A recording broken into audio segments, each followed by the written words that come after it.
केवल ला लिखा हुआ है, ला शब्द लिखा हुआ है।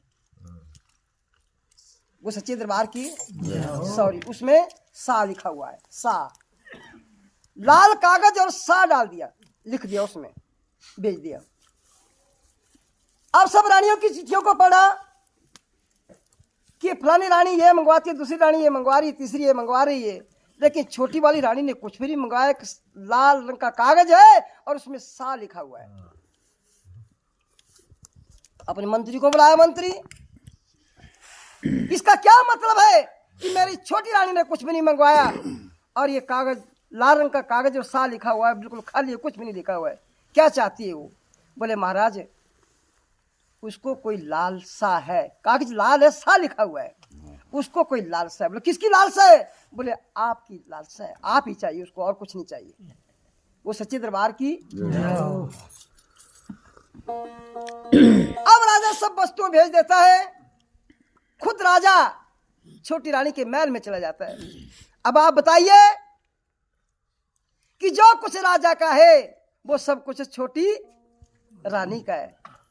इसलिए कहने का मतलब क्या है, जैसे किसी दुल्हन को दूल्हा ब्याह करके ले आता है घर में और अपने पति से प्रेम करती है, अपने माँ बाप और भाइयों को छोड़ करके पति की हो जाती है, तो पति भी क्या करता है, सारे खजाने की चाबी उसके पास दे देता है, वो सच्चे दरबार की। ऐसे परमात्मा भी उस अनंत खजाने की जो चाबी है अपने भक्त को दे देता है, फिर उनको किसी प्रकार से कोई कमी नहीं रहती। वो सच्चे दरबार की।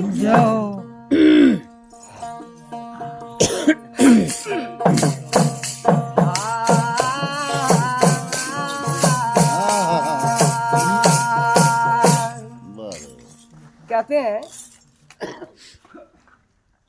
एक गुरु गोरखनाथ का शिष्य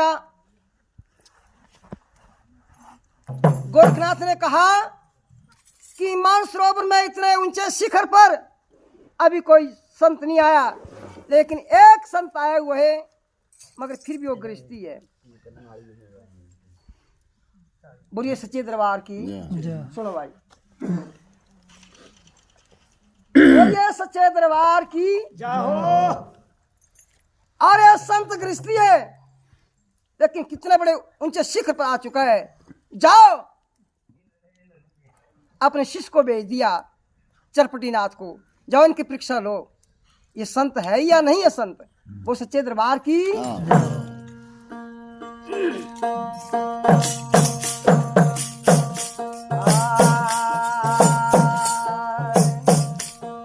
कहा तुम्हारा आसन वासन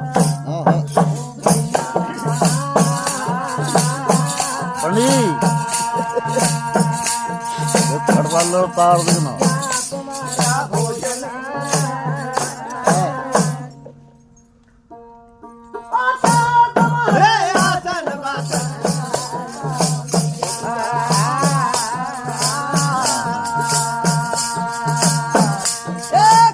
तुम्हारा भोजन।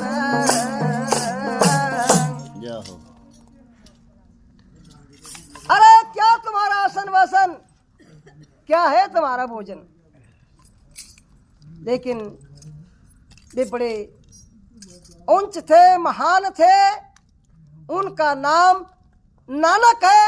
नानक का मतलब होता है जो ना अंक लिखने में नहीं आता। वे निर्गुण ब्रह्म निराकार हैं, वो निराकार को ही मानते थे। और सच्चे दरबार की।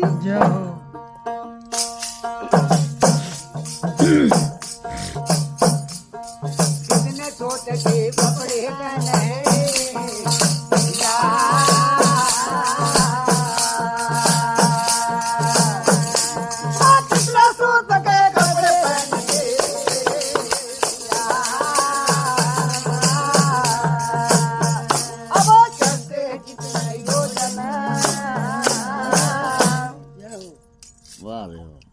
आप कितने सूट के कपड़े पहनते हैं और कितने योजन तुम चलते हो। तो अब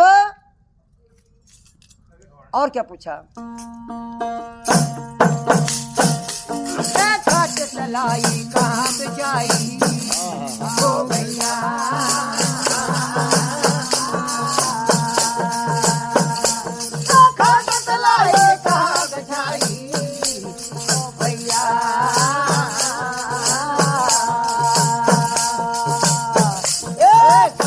करे विश्राम।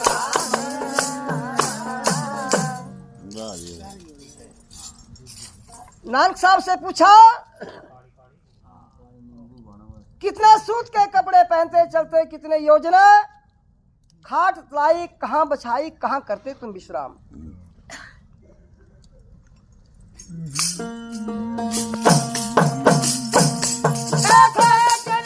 सुन वो नाचनी भैया,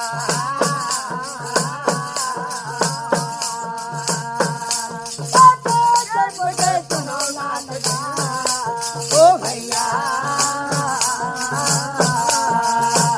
ओ लब दे दो हमारा जान।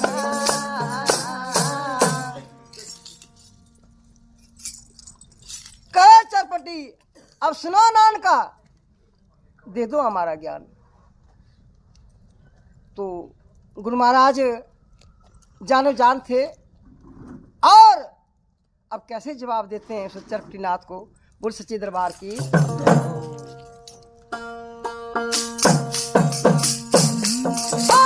नगर में आसन वासा,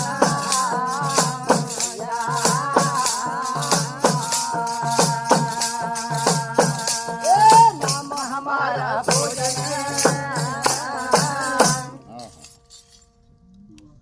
हमारा जो आसन है वे 10 द्वार पर है। काया नगरी में आसन वासन, नाम हमारा भोजन है।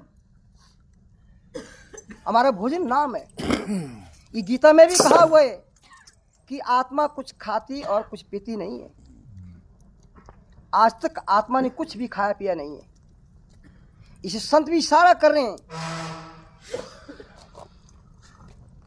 इस काया नगरी में आसन वासन, नाम हमारा भोजन। हमारा भोजन जो है वो नाम है। फिर क्या कहा,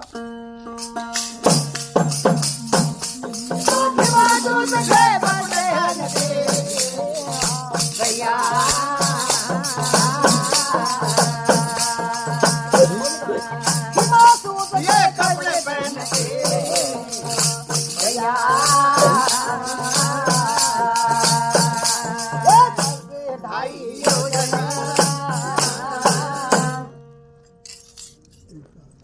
बोला खिमा सूत के कपड़े पहनते हैं। महात्माओं में क्षमा का होना बहुत जरूरी है। खिमा खाना, खिमा को क्षमा बोलते हैं।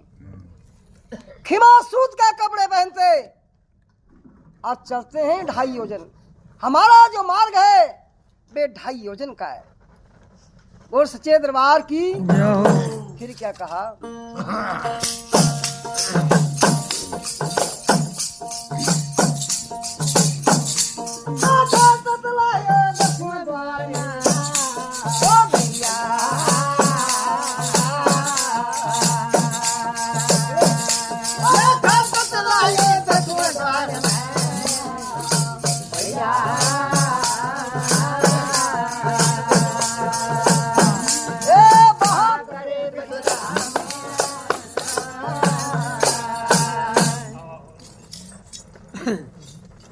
अब कहा अरे खाट लाई हमारी 10वां द्वार में, वहां करते हैं हम विश्राम। क्या लिखते हैं,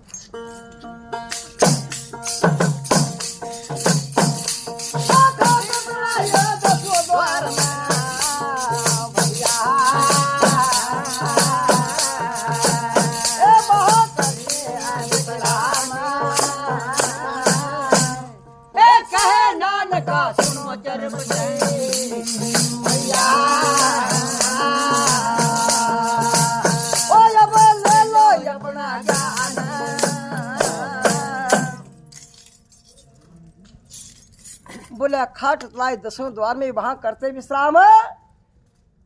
कहे नानक सुनो चरपटी, ले लो अपना ज्ञान। जो तूने पूछा था वो हमने तुम्हें बता दिया।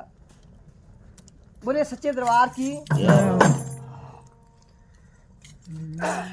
सुबह एक फोन आया कि महात्मा जी आप तो कभी मिले नहीं, लेकिन सपना में आप आए और मेरे से बात कर रहे थे और मैं आपसे मिलना चाहता हूं, वो यहां आए हुए हैं। जब कोई किसी को याद करता है तो सच्चे हित से वो भी उनको याद कर रहे हैं। क्या बात। तब आपस में मेल होता है। पहले फोन नहीं हुआ करते थे, हम अपनी बात नहीं करेंगे, लेकिन इसमें अहमाज आता है। फिर हम बड़े डरते थे अपने गुरु महाराज से, सबसे पीछे बैठा करता था, सबसे पीछे, लेकिन डर लगता था कि गुरु से बात कैसे करें। लेकिन जब उनको यहाँ हिमाचल में आना होता था तो वो योग निद्रा में अपनी अनुभूति करा देते थे कि कब आ रहा हूं मैं, और हम कह देते सच्चे दिल से कि भाई देख फलाने दिन गुरु जी आ रहे हैं, तो गुरु जी उसी समय आश्रम में आए हुए थे। तो बोलने का मतलब क्या है कि आप जितना अपने गुरु से प्रेम करते हो और गुरु भी तुमसे प्रेम करते हैं, तब दोनों मन मिलते हैं। बोल सच्चे दरबार की। इसी तरह से आध्यात्मिक जो मार्ग है वो मन की तार को जोड़ करके आपस में बात भी करते हैं, ऐसा भी होता है। बोलिए सच्चे दरबार की।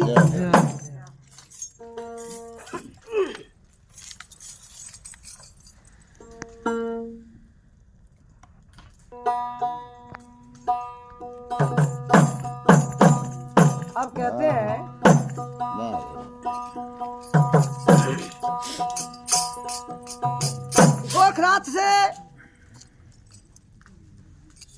गोरखनाथ और कबीर साहब की जब वार्तालाप हो रही है, उस वक्त बेनाथ संप्रदाय के संत क्या लगे कहने,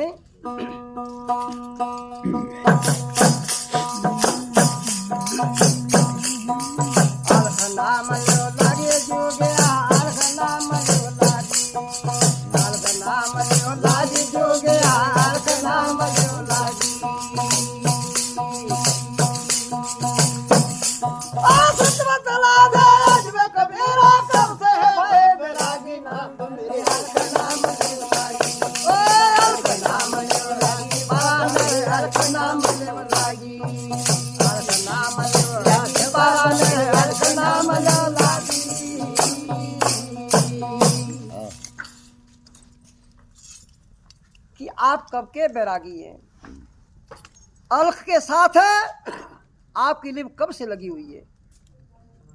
क्योंकि कबीर बड़े उच्च कोटि के संत थे जिनको माया नहीं ठग सकती थी। कब के भय विरागी, तो कबीर साहब क्या लगे बोलने,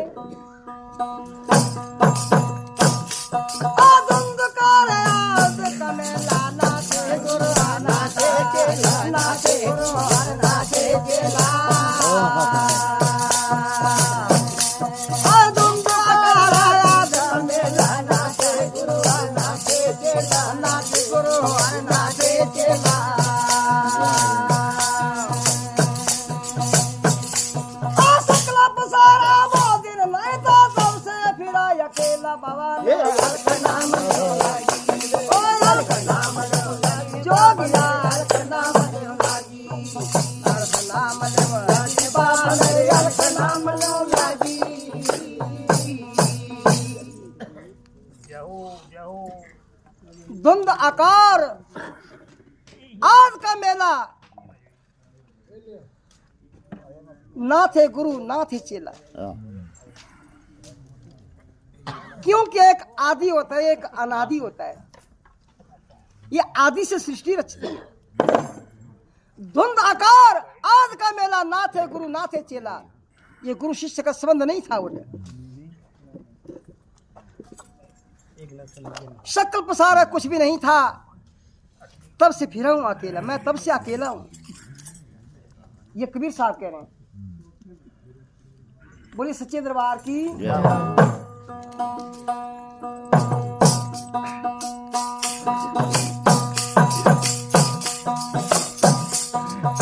बोला आपका जन्म कब से हुआ, तो कबीर साहब क्या लगे कहने,